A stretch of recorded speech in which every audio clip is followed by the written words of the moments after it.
Hi guys, any day one can be on two wheels is a beautiful day, and today I'm on the new 1100 SX, the SE, brand new model this year. And this is not just the SE, but touring. What makes it touring? Yeah, the bags and tank pad and a few other things we'll go over.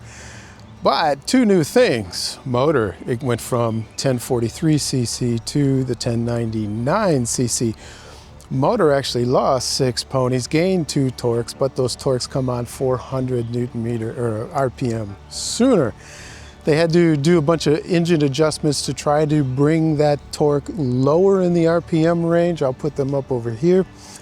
And also, what is new with this new version, the SE? Well, you got Brembos, yeah. Brembo master cylinder, steel beaded brake lines. Uline on the back, yeah, loving that. Always love it whenever you give me that. Also, with this version, you get the handlebar mounted USB-C. The jury's still out on this. I don't know if I like that. And the SP Connect phone mount here, and also heated grips. Yeah, look at the color. It's green, just like this green.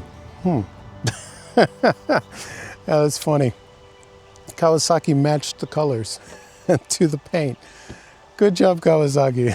I always like it when OEMs do the little fine details. Now, the motor, yeah, they had to comply with Euro 5 plus, so they had to get bigger. They just lengthened the stroke 3 millimeters longer. That's all they did, guys. It's the same bulletproof 1043, just stroked out, that's all. Motor that's been around since what, 2011, I think it was, 2012 when this first debuted. And then in 19 or 20, this got updated, and I've been trying to do it ever since. And finally, Kawasaki is keeping up with the demand. And now the dealerships here in Germany have them in stock and on demo, so I can take them out now. Finally, I've been trying to ride this bike for 2-3 summers now. Woohoo! Now, how is this new motor on the street? Now this quick shifter, let's see how this will do, shall we? What am I in first gear? No, somebody's coming behind me, so I gotta get going. Oh, beautiful quick shifter. Oh, loving the added torque down low with this, because it's streetable now. Yeah, that's the nice thing about this torque. Oh, all this dust and dirt. Look. But it's streetable, usable. They don't have to rev it. What am I? I'm only pushing between 4 and 5 grand. I'm not even using the power band on this thing. And I'm just sticking it at 4, 5, 6 grand. And the torque is nice. Now how does it compare to the Suzuki GT, for example, or the GX, or that new Honda 1000cc? Yeah, that's interesting. I think those two have a little more torque than this down low for some reason or another. I think it does. But this is nice. Is it more than last year's? Oh yeah, big dog time, yeah. And this quick shifter is sharper, quicker, better, and you can use it at lower RPMs in more sedate riding. Now here I have to slow down because I'm behind some cars, so that's fine. Oh, let's see how this rides sedately with this engine and transmission. Oh, just fine. It doesn't mind here. Let's just go into 6. There we go. Oh, here at 70, it's spinning right at 2.5 in the roll-on. Yeah, I think the Suzuki and the Honda have more torque at the same RPMs. But this is more than last year's, yes. Is it welcomed? Yes. Is it an improvement from last year's? Yes. Could it have been more? Yes. But still, this engine and transmission, the marriage, I always look for that marriage. How do they work together? Whether I like one or the other doesn't matter. I like them both in this case, but how do they work together? And yeah, it's seamless, spot on. Good job, Kawasaki. Boom, boom. Wow, I do not want to take this on the Autobahn because of this wind noise. Holy cow. But for you guys, I'll do it. Let's open her up and see what we can do, shall we?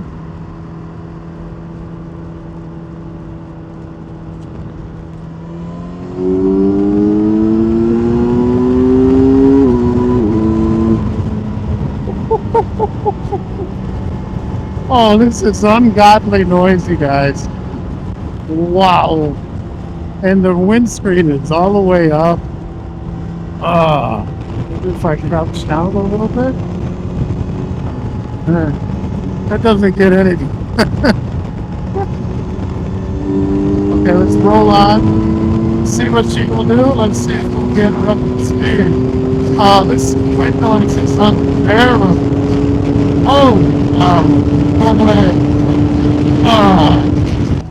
Okay, let's get it down to 120, which is what, 75 miles an hour. The wind noise is still terrible, man. You definitely have to have earplugs for this. Wind is hitting about right at the beginning of my visor, the lower part. Arms all up and down all the way across the shoulders. Wow. Oh, and right here too. Feel it. Yeah. And on my legs, yeah. Everywhere. Now vibration. It's not so bad. None in the left, none in the right. In the left foot peg, just not enough to matter. And then in the right, just a little bit of vibration. It's doable. But man, we got to replace this windscreen. This wind noise is just terrible. I am looking at how do I get off the Autobahn sooner than the next exit. That's pretty bad. So on the Autobahn, because of this wind and wind noise, man, no way. Not even one thumb up, guys. Half a thumb up. To give this bike a fair shake, I put the windscreen all the way down now and see if just try to get clean air on my helmet. And it just ain't happening, guys. Although I'm going kind of fast.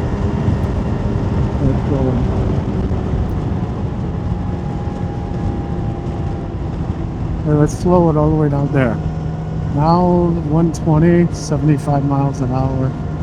Okay, it's a little better. It's more clean air and the wind is hitting a little lower, but on my top of my chest. But other than that, no. There's not much difference.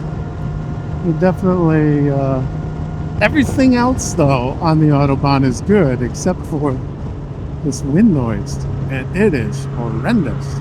Wow. Kawasaki, you need to work on that big time.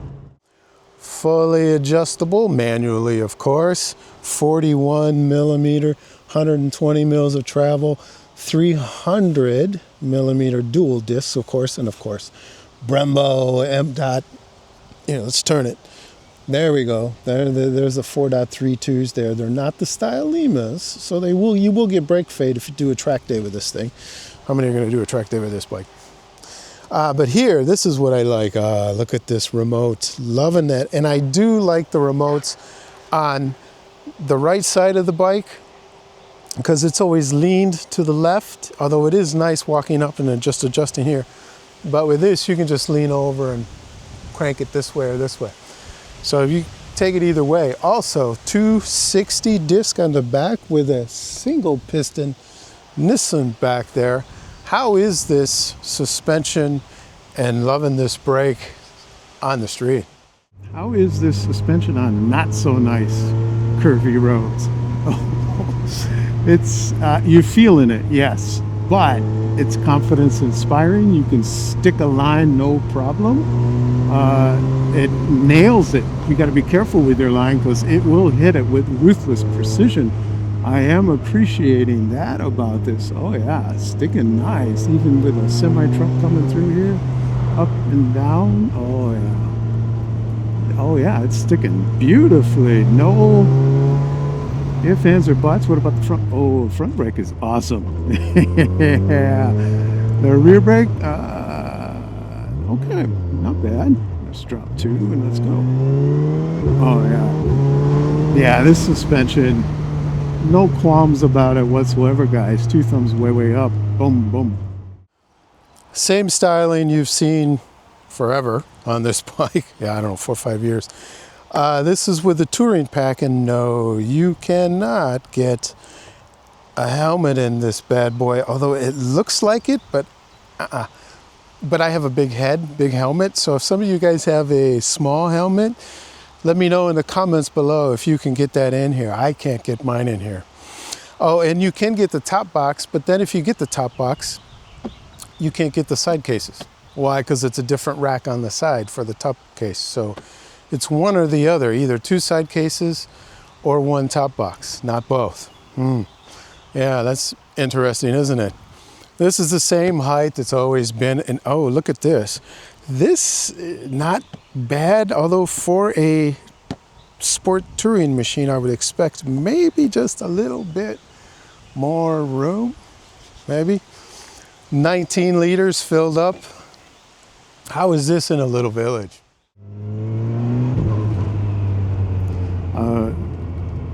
Vibration, non-existent.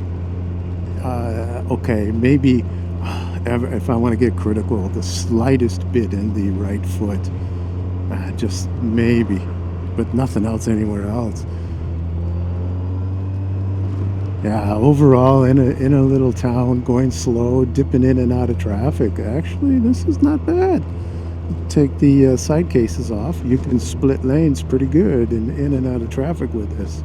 With those side cases on, of course this is the touring, then you got to be a little more careful. You're going to clip some cars. But overall, in town, in a city, this is getting 2 thumbs up. I'm very surprised. Boom, boom.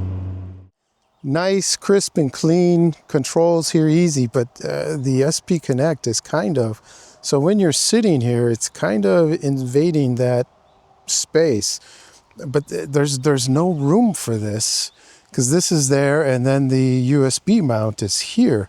So it's all, maybe the USB over on the other side or the SP Connect on the other side. I don't know, but yeah, you usually want this mounted right next to your phone for the connector. So I don't see a solution to this either. And this is Kawasaki's, just to cram it all together there.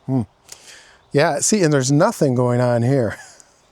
So here with the traditional, this display's been there, this 4.3 inch forever, 4 or 5 years, 2020 or 19, I think it is.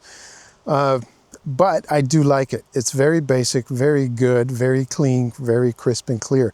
I can read it with my bad eyes. I don't need my reading glasses when I'm sitting on the bike. I can make everything out. And that's all I ask Kawasaki and all the other OEMs is make sure an old guy like me can read it. Now, one thing I don't like is this windscreen. You have to push that lever down there, and that it's either that, but when you're on the bike, how do you put it up? Because the wind's always pushing it down. So if it's up and you're riding, you can do it with one hand, just push on the lever down there and then it goes down. But what if you are entering the Autobahn and you want to push the screen up? You can't. So that's a little nitpick of mine, basically, guys. So overall, guys, what would you compare this to? The competition. So we do have the Suzuki, the 1000SX, the Honda NT1100, and the BMW S1000XR. Those are the main ones that I would compare this to. You might be able to throw in some adventure bike dedicated, but then that's going into the crossover function. But the Suzuki, you could do either the GT or the GX. Probably more the GT. And I like the low-down grunt of that Suzuki better than this. It's a little lower and it's a little more torque at a lower RPM than this. That's where you missed the mark there, Kawasaki, but Suzuki hit it. Honda hit it. They hit the mark with that torque. So Kawasaki, I don't know why you didn't do it. So now, Verdict, yeah. Nice open class GT bike. Yeah, buy, yeah. Except for the highway and this windscreen. That is a huge, huge problem. But aftermarket windscreens there's probably 20 different brands of aftermarket screens, and they're all going to be better than this, guys. So that's about the only thing I would want to replace on this bike, if I got it, would be the windscreen. But everything else, cruise control, heated grips, and the heavier bar ends, I haven't said that yet. And also, give me a top case along with the side cases, Kawasaki. That's a major problem whenever you have the word touring in a machine, and this is a sport touring machine, huge problem there.